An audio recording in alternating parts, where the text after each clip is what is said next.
Outlander já levou turistas para as terras altas, levantou ruínas escocesas do anonimato e vendeu milhões de livros mundo afora. Mesmo assim, quando a Academia de Televisão revelou os indicados ao Emmy de 2025, Claire Fraser não apareceu em nenhuma categoria. Nenhuma. A verdade por trás desse desprezo envolve uma relação mal resolvida entre o Emmy e as séries de gênero. E, embora dragões, robôs assassinos e distopias modernas tenham conquistado espaço na última década, o coração dos votantes continua fechado quando o romance histórico bate à porta. No meio do caminho está Caitriona Balfe. Ela entrega atuações dignas das grandes atrizes de época e continua sendo solenemente ignorada. É o veredito da história. Mas você pode mudar o futuro. Precisamos abrir este dossiê para entender como Outlander, uma das séries mais populares do mundo, sofreu novo esquecimento nas indicações ao Emmy de 2025. O gatilho foi um artigo da Gold Derby, site americano especializado em previsões de premiações como Oscars, Emmys, Globos de Ouro e Grammys, e que também possui o próprio prêmio, o Gold Derby Awards. Publicado em julho de 2025, o texto levantou a pergunta: por que, afinal, programas favoritos como Outlander são desprezados? O artigo reacendeu um debate necessário sobre o velho preconceito contra ficção histórica, fantasia e ficção científica nas grandes premiações. O mais gritante: as categorias de atuação continuam fechadas a performances poderosas como a de Balfe, enquanto prêmios técnicos viram uma espécie de consolação para produções que desafiam o realismo puro. Mas será que Outlander precisa de um Emmy para entrar para a história? Ou precisamos entender por que a Academia insiste em dizer não ao amor épico dos Fraser? A saga da negligência começou em 2015, quando a primeira temporada de Outlander arrebatou crítica e público, mas recebeu apenas 2 indicações criativas: figurino e produção. Desde então, o roteiro se repete. Temporada nova, aclamação renovada, 0 categorias de atuação. Um dos textos mais lidos entre os fãs, publicado em 2020, já profetizava: Outlander jamais será indicada às categorias principais do Emmy. Nem todo o universo fantástico sofre o mesmo bloqueio. Na última década, séries de gênero avançaram muito. Game of Thrones, por exemplo, empilhou 59 estatuetas e se tornou a produção dramática mais premiada da história da Academia. Stranger Things já soma mais de 57 indicações e 12 vitórias, abrindo caminho para o terror nostálgico. A Vanity Fair batizou esse fenômeno de Geek TV Crash, celebrando a invasão de séries pop nas categorias nobres. Se a porta foi aberta, por que Outlander continua do lado de fora? A resposta aparece nas categorias de interpretação.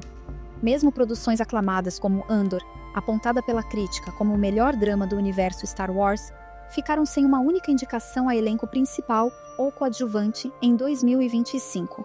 Ou seja, o avanço dos dragões e dos demogorgons não derrubou o filtro de drama sério, aquele que, nas planilhas de votação, ainda privilegia dor contemporânea, trauma urbano ou biografia politizada. Enquanto isso, Caitriona Balfe atravessou guerra, parto, tortura, viagem no tempo, luto materno e estupro em tela. Mesmo assim, soma 0 indicações ao Emmy como atriz. Muitos especialistas veem aí um viés que encara romance histórico adulto como novela luxuosa, mesmo quando entrega densidade emocional. A própria Starz, emissora da série, já acusou a Academia de favorecer velhos conhecidos das grandes redes, relegando canais menores às categorias técnicas. Ironia das ironias. Embora os votantes ignorem Balfe, reconhecem o couro envelhecido, o tartan autêntico e os salões setecentistas de Lali Bró. Todas as indicações de Outlander até hoje foram para figurino, maquiagem, design de produção ou trilha original. Os bastidores ganham aplauso, a alma da história não. Se você já está empolgada com essa investigação, deixa seu like agora para não esquecer depois. E vem comigo, porque o próximo ponto muda o jogo. O efeito Game of Thrones. Game of Thrones abriu caminho em 2015, quando venceu melhor série de drama. Mesmo assim, de cada 5 indicações que levava, apenas uma era para atuação. quase sempre Peter Dinklage. Essa brecha ajudou Westworld, O Conto da Aia, mas o funil de vagas segue apertado. No mesmo ano em que Ruptura, o drama corporativo da Apple, liderou as indicações, a série mais elogiada do universo Star Wars, Andor, não recebeu nenhum aceno de atuação, mesmo saindo pela poderosa Disney+. Por quê? Muitos votantes ainda veem space opera, aventura espacial, como série de efeitos, não de grandes performances. Moral da história, com poucas cadeiras, dramas promovidos como arte adulta saem na frente. Quem mistura romance histórico, fantasia ou carrega selo de franquia pop, caso de Outlander e até de Andor, fica espremido nesse funil. A posição de Outlander nesse tabuleiro. Outlander vive numa encruzilhada. Fantasia embalada num drama romântico de época. Não tem dragões nem sabres de luz. Tem kilts, rituais antigos, a magia das pedras e um amor que atravessa séculos. Para a parte da academia, isso parece soap opera de figurino caro. Para o público, é justamente essa mistura que torna a série irresistível.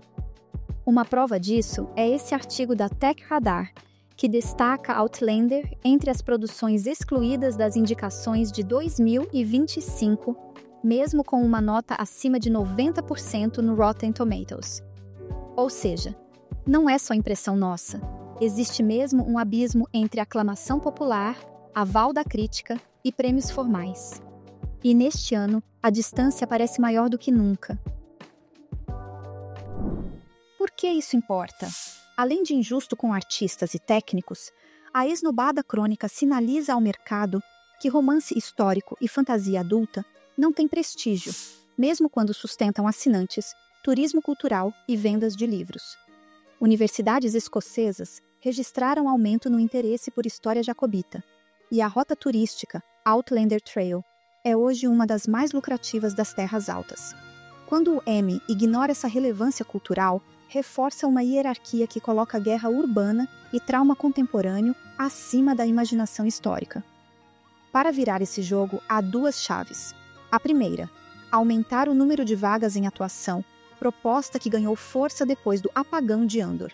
A segunda, renovar o corpo votante, cada vez mais formado por profissionais que cresceram com Harry Potter, Senhor dos Anéis e cultura geek. Quando essa geração tiver maioria, pouco vai importar se o drama tem elfos, naves ou monólitos mágicos. Agora eu pergunto a vocês, será que Outlander precisa mesmo de um Emmy? As histórias de Jaime e Claire já atravessam fronteiras, da Escócia ao Brasil, convidando o público a revisitar a Revolução Americana, as batalhas jacobitas e a medicina do século XVIII. A estatueta é só um símbolo, o legado, esse sim, está gravado na pedra ancestral que move a trama. No fim, Outlander prova que os grandes enredos nem sempre saem consagrados no palco. Muitas vezes, eles se consolidam no imaginário coletivo, inspirando viagens, pesquisas e conversas que continuam muito além da noite da premiação.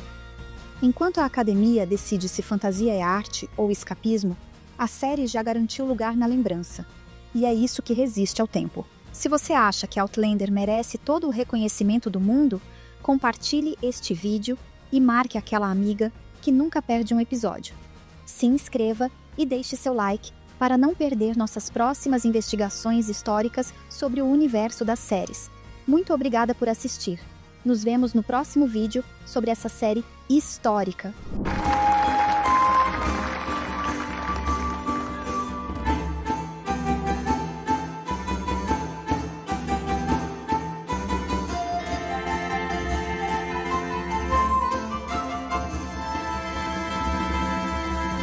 Anjiva! Anjiva!